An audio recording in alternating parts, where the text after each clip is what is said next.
Y muy buenas tardes, vamos a dar inicio a la sesión de clases programada para el día de hoy, preguntando primero si hay alguien que tenga examen extraordinario. ¿Hay alguien que requiera de examen extraordinario? Dos. Ya presentaron. Solo ella. Solo ella. Entonces lo hacemos el día jueves. El jueves hacemos el examen acá. Entonces tenemos acá 4 años. ¿Bien? Tengo bloqueado mi usuario, usted no puede guardar el mensaje. Debería contestar. Usted es que tiene bloqueado. Lo que puede hacer es, si lo logra hacer, el jueves hacemos el examen. Lo que no importa. El extraordinario no se para, no se para. Solo se contrata. ¿Qué examen está hablando usted? Este examen. ¿Qué examen? Sí,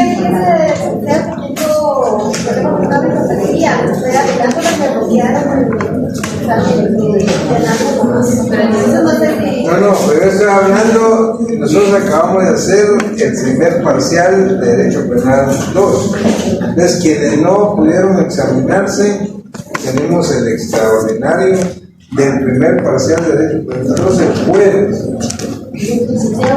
Perdón. Es que lo que ella dice que le dijeron que no se podía examinar ahorita de porque tenía bloqueada la página, entonces no, ella también necesita examinarse de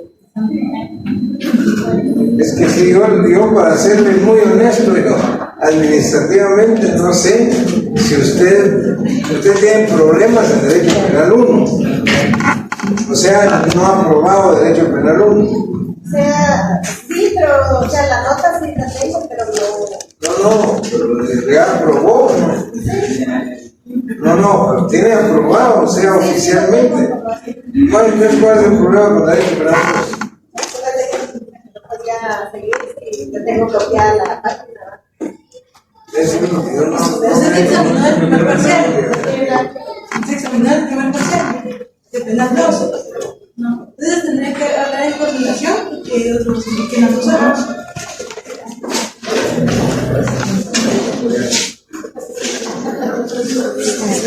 Bueno, entonces vamos a dar inicio para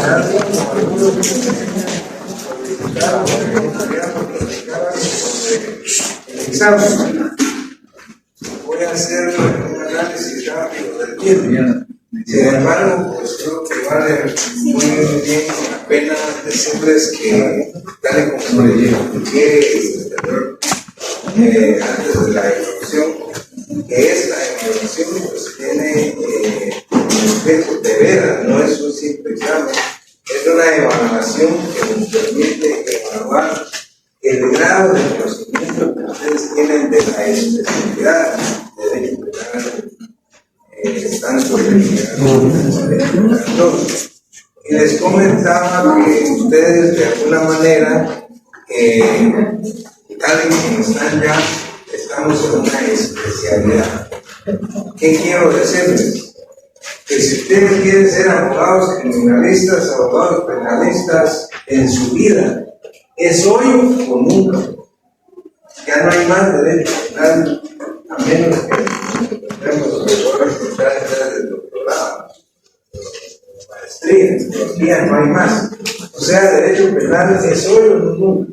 Ya vienen otras especialidades, de tal manera que ustedes tienen que formarse de la mejor manera posible. Y para ello nosotros también, yo les digo, mis evaluaciones son de tal forma estructurada, que son evaluaciones que incluso con las que yo puedo pasar en el examen de logros de doctorado. O sea, por más que le da dificultad, es un poco más porque hablo más, por ejemplo, de mi vivencia. Acá todavía no tocamos este tipo de cuestiones, pero definitivamente son exámenes que van a evaluar el conocimiento que ustedes tienen tienen, y no solo su formación, sino la habilidad que ustedes tengan como abogados. La verdad es que siempre hay habilidades que son muy específicas para cada una de las carreras. Los abogados tienen que tener mucha habilidad para interpretar, para leer e interpretar, analizar y resolver. Entonces, es inmediato. Y les decía una oportunidad, no sé si ustedes se recuerdan cuando empezamos con derecho penal, pero yo les comentaba que una de las situaciones que uno oye muchas veces cuando viene acá es que vienen a estudiar derecho porque aquí es fácil. Es que aquí, como aquí no se llevan juntos, es fácil. Entonces, les digo, bueno, ingeniería no es que se llevan todo, a económicas tampoco, porque no es muy difícil. Esto es fácil. Yo les decía una vez, miren, deberían de pensar al revés, que las ciencias exactas pueden ser más prácticas, más objetivas, y entonces pueden ser de interpretación. Por ejemplo, 2 más 2 son 4. Si 2 más 2 da 5, da 3, en cambio en derecho no. El problema es que, por ejemplo, ustedes van a ver en el primer problema que les planteo, hay varias interpretaciones. O sea, yo tengo aquí por lo menos 2 respuestas buenas en el primer caso, pero son diferentes. Son diferentes. Y eso es exactamente lo que pasa en los tribunales de justicia. Vean todos los casos. Ahí hay un abogado que es el acusador, representando al Ministerio Público. Y él está acusando por un delito de asesinato, pues para él hubo asesinato y le presenta al juez sus elementos estructurales del delito y sus medios de prueba, y se mide es un asesinato. Pero ahí mismo, en la audiencia hay un abogado que el defensor es el presidente. Eso no es un asesinato, ni hay ningún tipo de delito. Me voy a explicar por qué, y empieza a analizar todo, digamos, su defensa de tal manera que es, en último caso, puede ser comisión culposa, pero no un asesinato. Pero algo que el juez va a tener que decir quién tiene razón. Pero puede haber uno que tenga otro criterio, y es lo que pasa acá. Y por eso es que a mí también me cuesta mucho calificar esto. Porque yo leo lo que ustedes vieron, pero puede ser que usted dio con el homicidio que era, pero si usted no lo fundamenta, no tiene que pensar. Es decir, a mí lo que me interesa es, uno, que me diga el delito que usted cree que se cometió, por qué razón, cuál es su fundamento disciplinario, su fundamento legal. Y puede ser que sean 2 o 3 versiones diferentes, y las 3 las pongo bien. Porque yo no sé la prueba, y eso es lo difícil del derecho, y más si bien el derecho penal. Y el derecho criminal, vean, todas esas casos que planteamos son los de la vida real, pues. El penal es todo, desgraciadamente, desafortunadamente, no debería ser así, y qué bueno que no hubiera casos penales. Pero ustedes, si abren la prensa, o en el radio, o en las noticias, todo es penal, pasó tal cosa, pasó esto, lo otro, y todas son problemas de tipo penal. Pero les digo, entonces ustedes tienen que formarse ya para resolver cualquier tipo de caso penal. Otra cosa que les he manifestado siempre, vean ustedes, yo nunca, por lo menos tengo más de 25, 30 años, jamás pintar en comunidades qué es homicidio, qué es asesinato, qué es derecho penal, qué es una pena me daría preguntar eso. No, es serio, yo tengo casos. Ustedes tienen derecho a sacar sus códigos, sus chivos, sus libros, todo lo que quieran, menos hablar un amor, porque así es en la práctica. Entonces, en su bufete usted no puede sacar sus códigos. Entonces, no, ahí usted tiene usted, saca todo y va a hacer las defensas. Entonces, lo que quiero decirles es que tratemos de ir evaluando la formación que ustedes tienen ya. Y ojalá que ustedes se puedan motivar con los casos y puedan motivarse para ir a estudiar. Hoy principiamos un grupo de delitos de verdad, son muy delicados. Es decir, delitos que tengan contra la libertad y la seguridad sexual de las personas. Es una serie de delitos delicados que todos los días se dan en nuestra sociedad. Hay que manejarlos. es totalmente diferente a lo que hemos visto, delitos contra la vida, delitos contra el honor. Y van a ver, tal vez pues, con el examen y luego esto puedan motivarse más para ir a estudiar. Lo que sí no se vale y no es aconsejable es que usted quiera venir a estudiar acá. Como se entran los libros, se entran los chivos, se entran las cosas, aquí quieren venir a estudiar. Yo estaba viendo, da pena decirlo, pero abriendo el libro en el índice, estaban buscando el índice, para ver dónde entraban el homicidio, pero en el índice, página tal.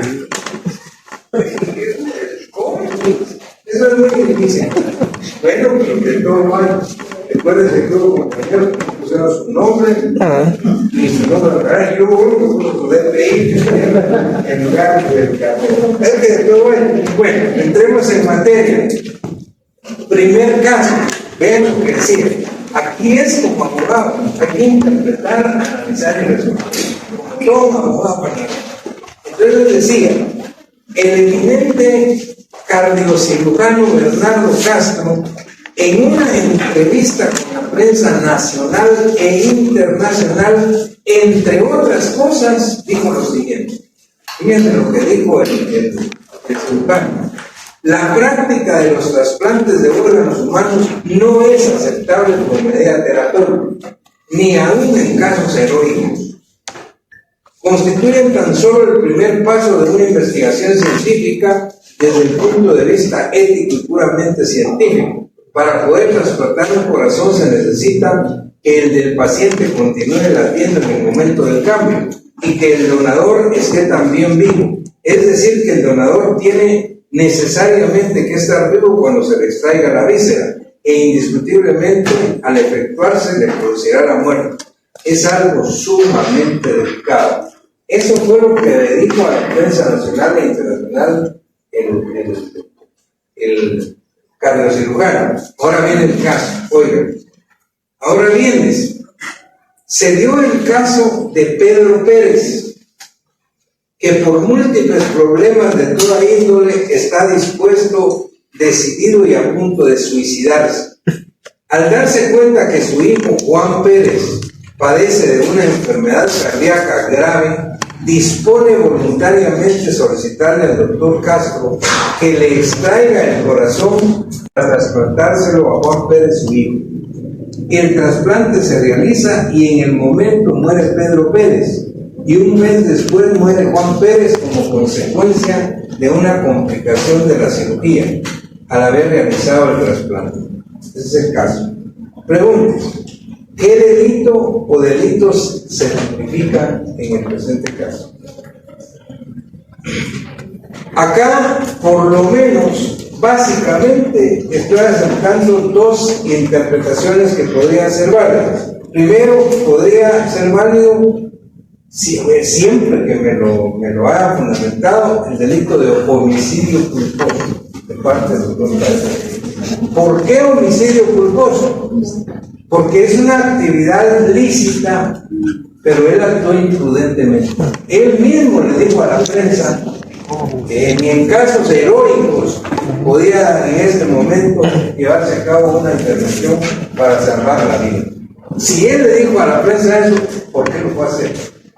O sea, es un homicidio culposo por imprudencia. Él actuó imprudentemente y obviamente habrá alguna responsabilidad penal. Sabía que no era una medida terapéutica y aún así la realizó, provocando la muerte del donante sin curar a su hijo, que también murió. Ahí tendrían que fundamentar ustedes si pusieron un homicidio culposo en esa explicación, y luego el fundamento legal sería el artículo 12, que es el delito culposo, y el artículo 127, que es el homicidio culposo. También podría aceptarles un homicidio simple, además de susceptible. ¿Por qué? Porque podría decirse o advertir que el cirujano actuó con un ánimo de cambio o dolo de muerte, sabiendo que no curaría al hijo. Y el otro Es más, ante una situación de esa naturaleza, lo más lógico podría ser que un cirujano pues no hiciera nada. Si no hubiera hecho nada, probablemente estuvieran vivos los dos. El hijo todavía, que padecía de corazón, todavía estuviera vivo, y el padre también. Pero ahí en ese momento murieron los dos. Es decir, cuando él sabía que en casos heroicos podía hacer una operación de un trasplante de corazón. Entonces, ahí el fundamento legal estaba en el artículo 11, que es el dolo, y en el artículo 123, que es el homicidio simple. Algunos me hablaban de asesinar. No, es otra cosa. Eso ya está fuera de forma. ¿Por qué? Porque el asesinato tenía que ser de verdad un asesino, un sicario. No se dedica a eso, es un médico, es un científico, un cirujano cardiovascular. Pudieron hacerlo, por eso decía, lo más atinado es el homicidio culposo, por influencia. Pero tal vez podrían fundamentar un cine, pero no asesinato no tenía nada que ver. Muy bien. Segunda pregunta. ¿Cómo queda la responsabilidad del doctor Castro y de las demás personas que intervinieron en la operación? Tal es el caso del anestesiólogo, del instrumentista, de los técnicos, de los ayudantes. Razones su respuesta. Definitivamente el doctor Castro es autor del delito de homicidio culposo, artículos 35 y 36, inciso primero del Código Penal, que es el fundamento legal.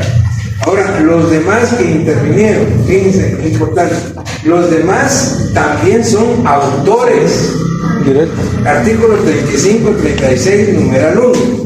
Podría aceptarles, si lo razonaron bien, que puedan ser cómplices, pero si pusieron artículos 35 y 37, numeral 3, porque es un poco calado. Yo estaba pensando cuando estaba estructurando este examen, la verdad es que pensaba ponerles el caso del cirujano plástico que está ahorita de Malú. Me dio pena porque no terminaba. Yo no quería externar mi criterio, pues obviamente por la experiencia que no han tenido, pues que he tenido, yo mejor no. Pero si ustedes se dan cuenta, es parecido a esto.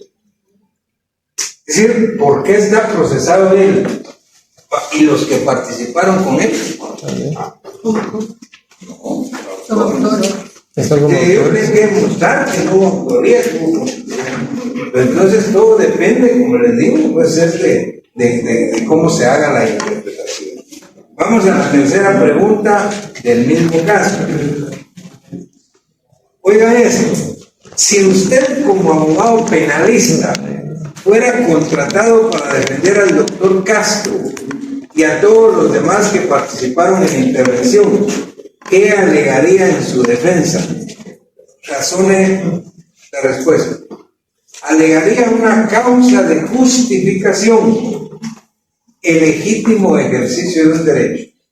Eso es lo que hay que alegar. El doctor, todos estaban actuando profesionalmente en el legítimo ejercicio de un derecho. Y es una causa de justificación que excluye totalmente de su responsabilidad penal. Fundamento legal, artículo 24, numeral 3 del Código Penal. ¿Cambio para dónde? Es decir, ¿qué alegaría para defender al doctor? Un legítimo ejercicio de un derecho, una causa de justificación del 24. Muy bien, la otra pregunta. ¿Podría legalmente un médico y cirujano matar para salvar una vida? Si su respuesta es afirmativa, explique en qué casos. Razone su respuesta. La respuesta, sí podría, en un estado de necesidad. Tal es el caso específicamente del aborto terapéutico. El aborto terapéutico, yo se lo expliqué acá, está en el artículo 24, inciso segundo y 137 del Código Penal, donde dice que cuando está en juego la vida de la madre o el producto de la vida, cuando hay un dictamen médico y por lo menos con otro certificado médico, puede llevarse a cabo el aborto sin que exista ninguna responsabilidad penal. Es el único caso cuando hay un estado de necesidad. Es los casos en que un médico podría actuar de esa manera. Muy bien, ahí tienen el primer caso. Vamos al segundo caso.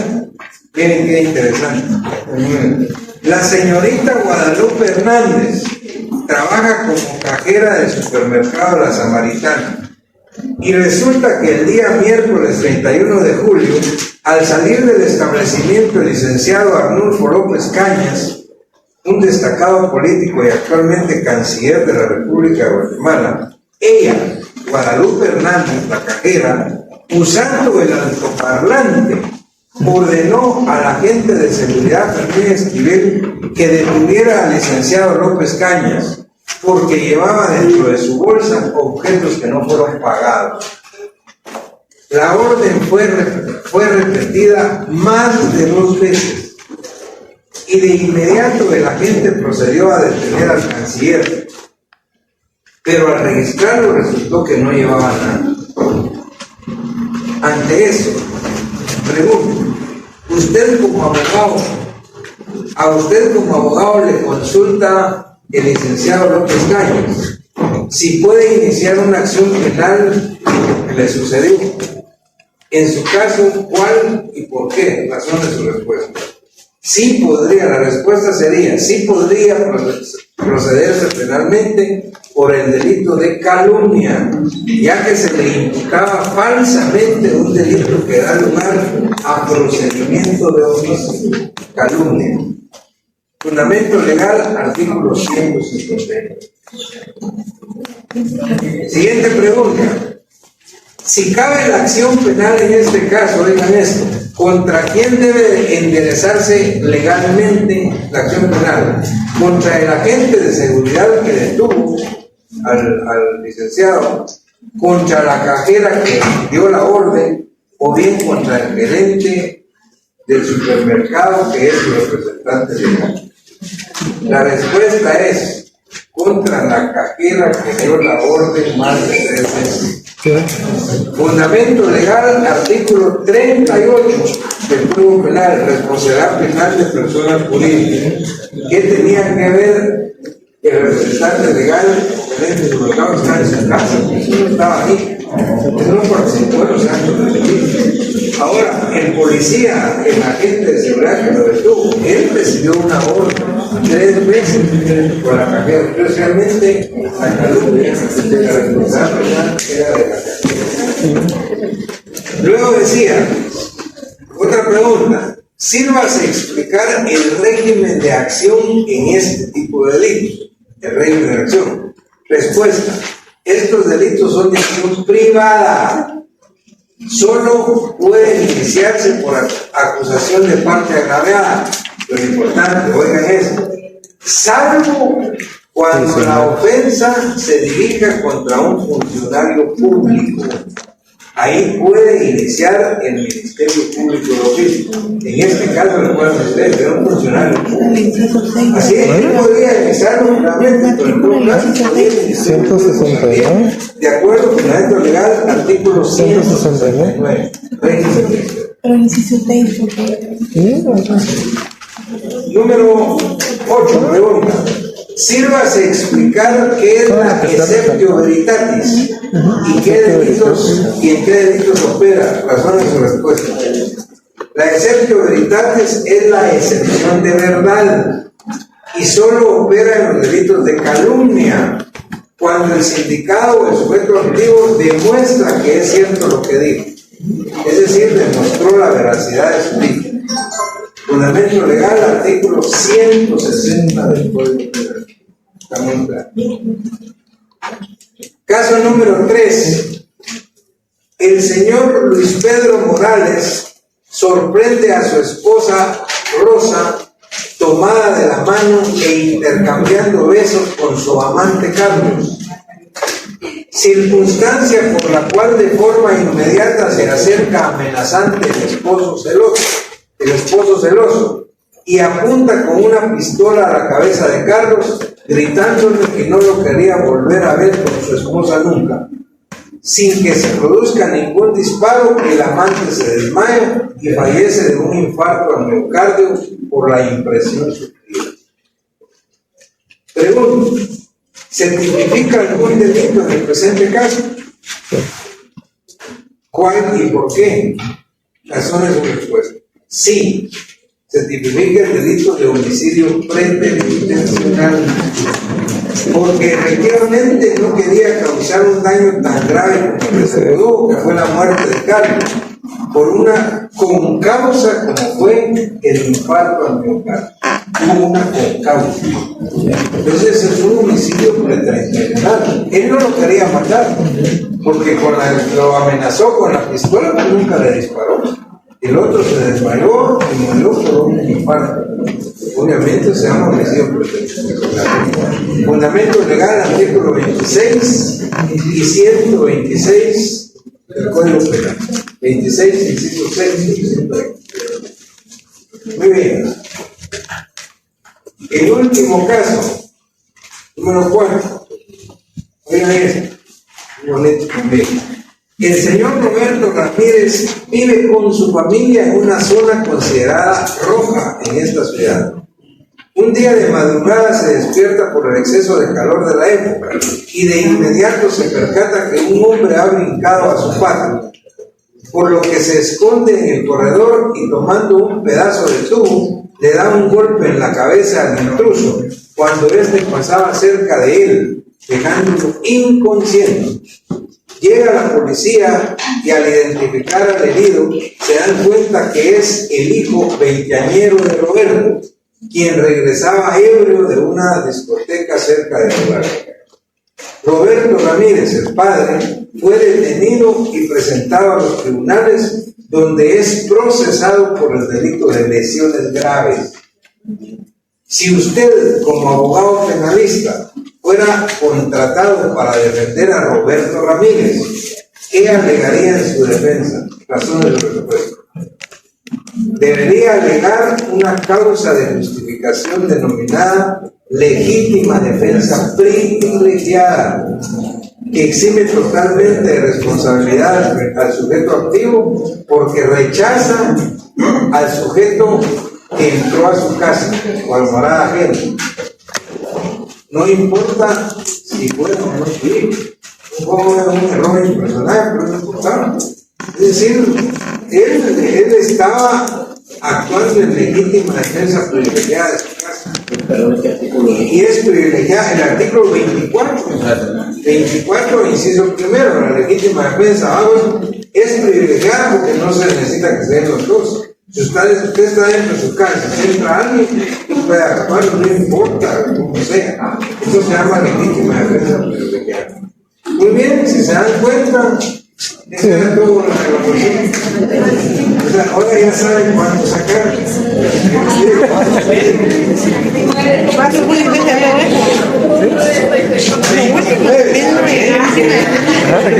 ¿Y dónde lo juega? Igual de los autores. El primero los traumó, el segundo ya no.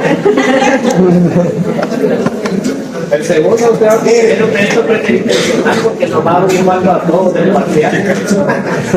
No, pero vean, estas evaluaciones de verdad lo que tienen es pues el fin de evaluar el grado de conocimiento de ustedes como abogado penalista. Ya usted está actuando definitivamente. Muy bien, les ruego poner atención. Vamos a iniciar en este momento con la exposición de una serie de delitos que según el Código Penal atentan contra la libertad e integridad sexual de las personas. Aquí quiero hacerles una acotación por lo que voy a decir ahora en esta introducción. Estos delitos sufrieron una modificación en el año 2009. Fue precisamente el decreto 9 de 2009 en que vino a modificar los delitos que atentan contra la libertad y la seguridad sexual de las personas.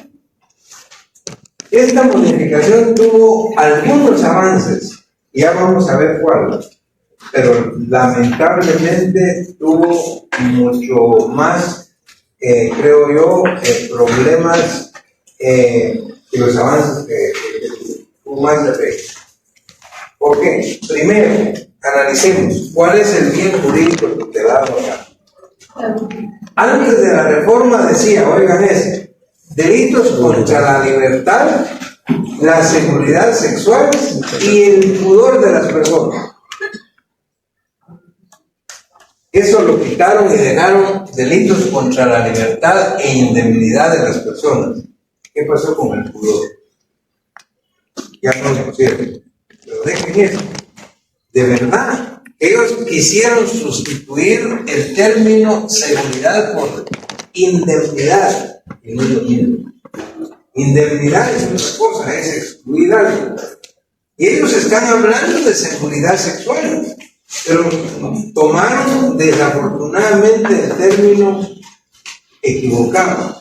Les gustó la indemnidad, lo hubieran dejado seguridad sexual, pero no fue solo eso. También, a raíz de esto, se eliminaron una serie de delitos.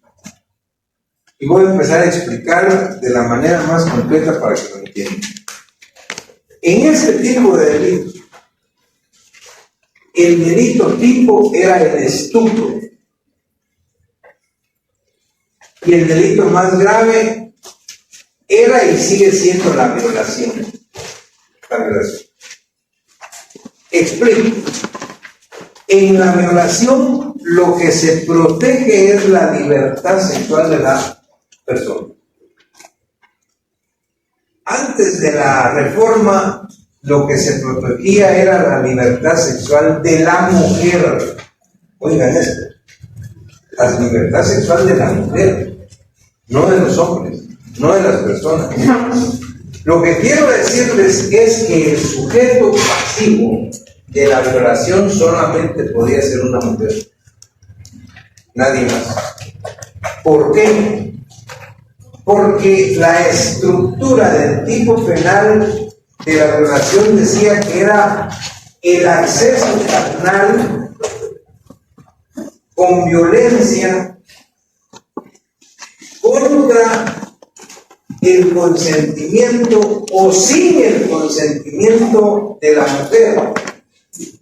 Pero esa relación, ese acceso carnal, necesariamente requería un inicio penis.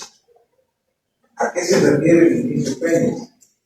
Es la teoría de la penetración. La penetración para constituir el delito de violación tenía que ser vía vaginal. Vía vaginal. Nada más. Entonces ya ustedes entenderán por qué solo las mujeres podían ser porque se exigía que la penetración tenía que ser vía vaginal. De tal manera que platicábamos a los compañeros hace 10 años, acá discutíamos y decíamos, es equivocado cuando nos dicen entonces en la radio que fulano tal fue procesado y condenado por haber violado a un niño. No se puede violar a un niño. A la niña, porque necesariamente tiene que ser vía vaginal. Eso cambió uno de los avances. Hoy día, la violación, de acuerdo a la estructura del Código Penal vigente, es una relación sexual, un acceso carnal contra tanto violencia material o psicológica, sea riesgo exclusivo o esa pregunta, contra el consentimiento de la víctima o sin el consentimiento de la víctima. ¿Pero quién es la víctima? El inicio penis fue excluido y ahora debe haber una penetración vía vaginal, vía anal o vía bucal. La penetración puede ser por cualquiera de los dos lados. Entonces el sujeto pasivo puede ser un niño perfectamente bien. es un avance, es decir, puede ser sujeto pasivo de violación también los hombres. El problema que tuvo el código es que lo amplió demasiado. Es decir, si ustedes ven, vamos a ver, el tipo dice que se trata de una penetración vía vaginal, anal o bucal de cualquier parte del cuerpo. No es el dedo. Cualquier parte del cuerpo, un dedo, una mano. Pero no quedó ahí. Hubo objetos. Sí. Hubo objetos.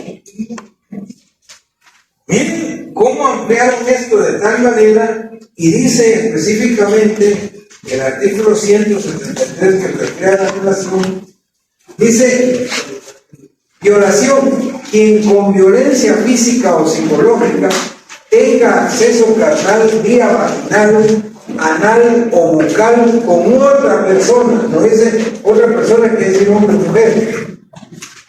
Oiga, o le introduzca cualquier parte del cuerpo, u objetos por cualquiera de las vías señaladas, u obligue a otra persona a introducírselos a sí misma, será una prisión de 8 a 12 años.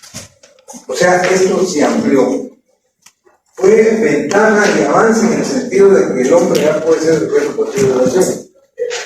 El problema es, cuando discutíamos que solo la mujer era sujeto pasivo, la pregunta que nos hacíamos y discutíamos acá era: ¿qué clase de mujer? Y hoy podemos preguntar: ¿qué clase de mujer? La respuesta era: cualquier clase de mujer puede ser sujeto pasivo de violación. La pregunta era acá, miren, y puede ser también sujeto pasivo de violación una prostituta. Claro que sí. Sí, pero es que ella se dedica al comercio sexual, no importa. Ella tiene el derecho a su libertad sexual, aunque le paguen, pero solo con quien ella quiera. Y eso decide. Y eso vale hoy para el tipo penal contra hombres y mujeres. Es decir, cualquier persona con tal que esté viva. ¿Por qué? Yo les preguntaba: ¿y qué pasa si la mujer está muerta? La relación sexual con una muerta es violación. No. Pero ahí les van a decir que me lo recuerden, se lo voy a poner en el próximo que sea la relación sexual con un cadáver. Por supuesto que es un delito, pero no es relación. Es una necrofilia.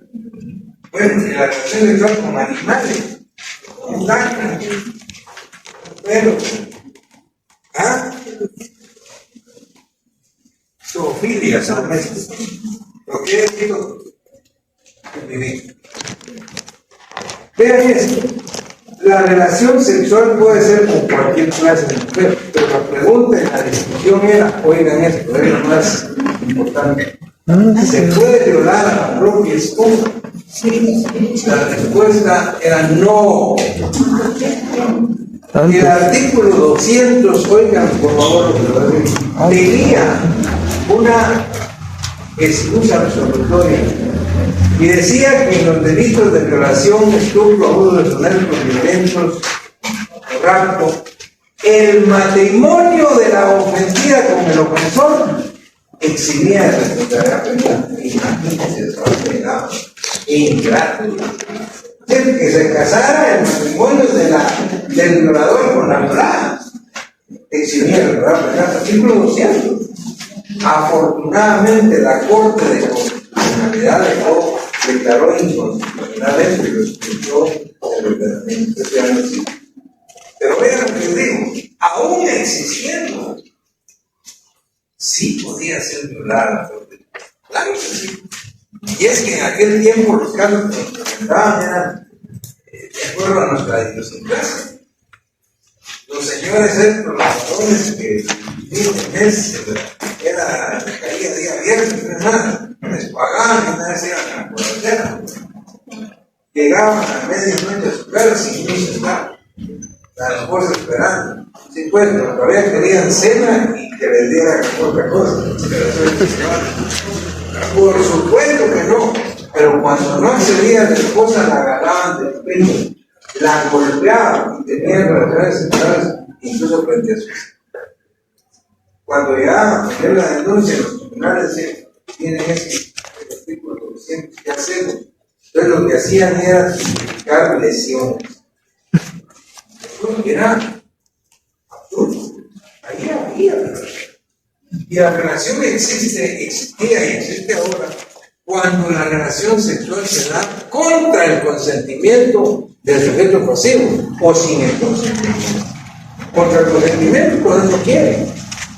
Y sin el consentimiento es cuando el sujeto pasivo, sea hombre o mujer ahora, se encuentra privada de la toma de sentido, porque está inmunizada, porque está anestesiada, porque está borracha, porque está drogada, pero no da su consentimiento. Esto es una violación. De tal manera, pues, que cambió en el sentido que el sujeto pasivo actualmente puede ser cualquier persona, un hombre o una mujer, sujeto pasivo de violación, siempre que haya una penetración. El problema es que lo extenso que quedó esto, que cuando acababa de salir la modificación, alguien me dijo acá en una clase, mire, me dijo, es que, por ejemplo, un problema que tuvimos con mi hija, que la llevamos al odontólogo y ella no quería sacarse la muela y no abría. Por la fuerza se abrió la boca y se le metió la tenaza para sacar. Esa es una violación. Bien, que dice el señor 73, una violación. Introdujeron por la fuerza, no quería, un objeto. No hay violación. ¿Por qué no hay violación? Aquí estamos hablando de delitos de orden sexual. Es decir, el ánimo tiene que ser lúbrico, libidinoso. Claro, en el caso de un odontólogo o cualquier buena persona que venga abra la boca, no. Aquí se trata de relaciones sexuales, relaciones de tipo lúbrico o libidinoso, en los que se atenta contra la libertad sexual. Ahora, ¿qué pasa, por ejemplo, cuando se dan una serie de procedimientos libidinosos, lúbricos, pero que no se llega a la relación sexual?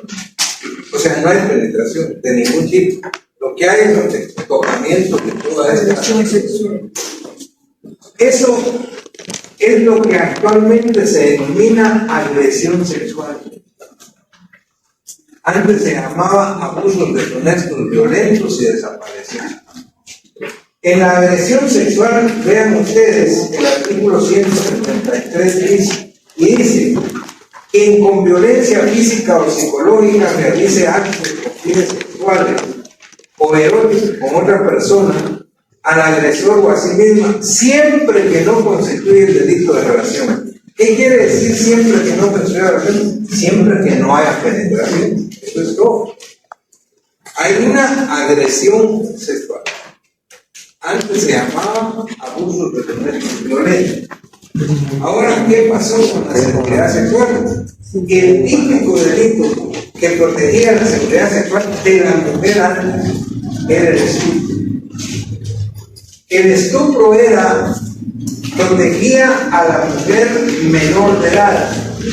El acceso carnal con menor de edad mediante grave abuso de confianza. El acceso carnal con menor de edad mediante promesa falsa de matrimonio. Mirá, yo no quiero quedar contigo, pero sí, accedían y después ya no. Eso No engaño. siempre que y ese era delitos contra la seguridad sexual. El estupro desapareció. Desapareció el rapto también. ¿Qué era el rapto? El rapto era aquella situación que se daba entre novios, les comentaba muchachos en una sección, cuando había una pareja de novios que se querían mucho, pero al novio no lo aceptan en la casa de la novia. Mirá, que no lo aceptan porque es muy feo. Porque es feo, es pobre. Entonces no lo aceptan. Entonces ellos decidían irse, llevarse a mirar, me voy a ver. Eso se llamaba rapto. Eso tampoco ya lo quitaron, se quedó de abogado.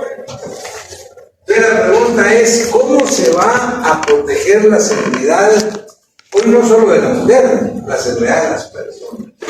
Y dijeron que de acuerdo a la reforma, cuando se hablaba de indemnidad sexual se protegía la seguridad. Y entonces dejaron en el artículo 173, en el último párrafo dice exactamente así. Oigan lo que dice. Siempre se comete este delito, sea de violación, cuando la víctima sea una persona menor de 14 años de edad o cuando sea una persona con incapacidad cognitiva o cognitiva, aun cuando no medie violencia física o psicológica. O sea, cuando es una persona menor de 14 años, siempre va a haber violación. Cuando es una persona menor de 14 años, siempre va a haber agresión sexual. También en la agresión sexual dice, siempre se comete el delito de agresión sexual cuando la víctima sea una persona menor de 14 años de edad o cuando una persona tenga incapacidad cognitiva o cognitiva. Cuando son menores de 14 años, siempre hay agresión.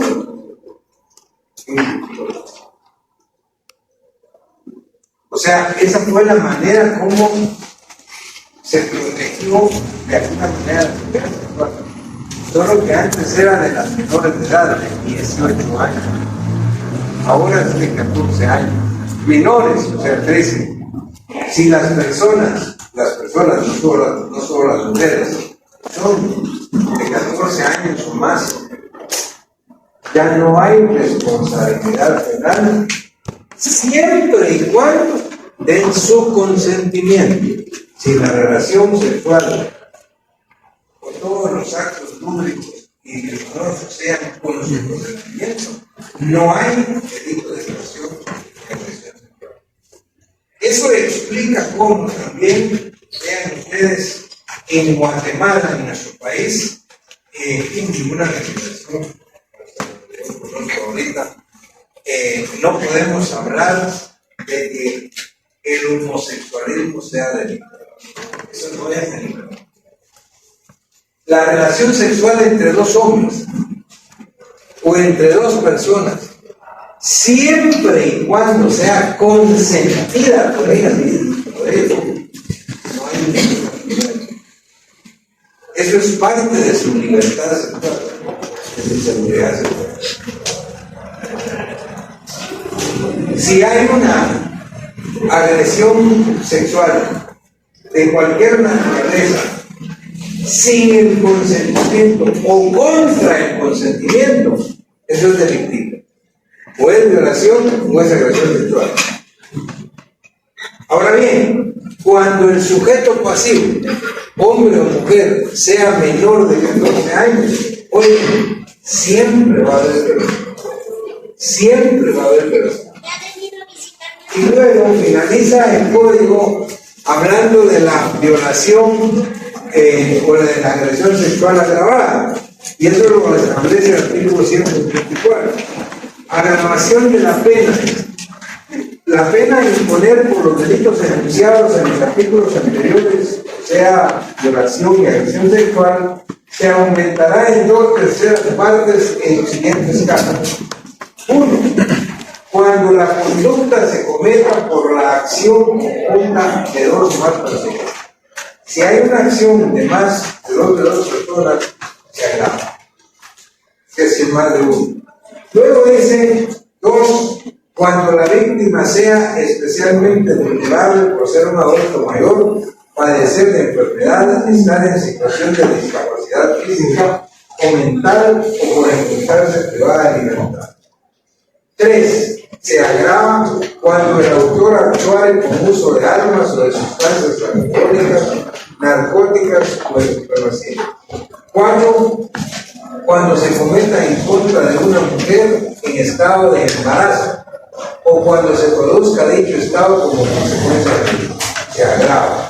Se agrava también, oigan esto, es interesante, cuando el autor fuere pariente de la víctima o responsable de su educación, guarda, custodia, cuidado, tutela, oigan, o sea el cónyuge o excónyuge, el conviviente o exconviviente de la víctima. Vean, por esa referencia está muy claro. No solo se puede violar a la propia mujer, a la propia esposa, no solo eso, sino que es agravada la responsabilidad. Ahora no se discute si es o no, y les decía que el artículo 100 quedó eliminado. El 6 dice: cuando a consecuencia de la conducta del actor produciera el contagio de cualquier enfermedad de transmisión sexual a la víctima. Y 7, cuando el autor fuera funcionario o empleado público o un profesional en ejercicio de función. De ahí el 175, 176, 177, 172, 180, hasta el 187. Todo fue derogado por el decreto 9 del 2009. Son todos los delitos que se derogaron. Es decir, entre ellos estaba el delito de estupro, la violación calificada como consecuencia de la violación de la víctima, desaparece también, el proxenetismo y la pedofilia, aunque estas figuras están contempladas en una serie de delitos que ahora se denominan delitos contra la indemnidad sexual de las personas. Es decir, antes era la corrupción de menores. Esos delitos de indemnidad sexual de las personas son los que vamos a tratar el próximo día de clases acá. Terminado esto, iniciamos el próximo martes, oigan bien, para irnos orientando en los delitos que atentan contra la libertad individual. Ahí está el plagio, el secuestro, detenciones ilegales y allanamientos. Para el día jueves tenemos delitos contra la integridad sexual de las personas. Acá, ojalá que se motiven para ir a estudiar. Esperen que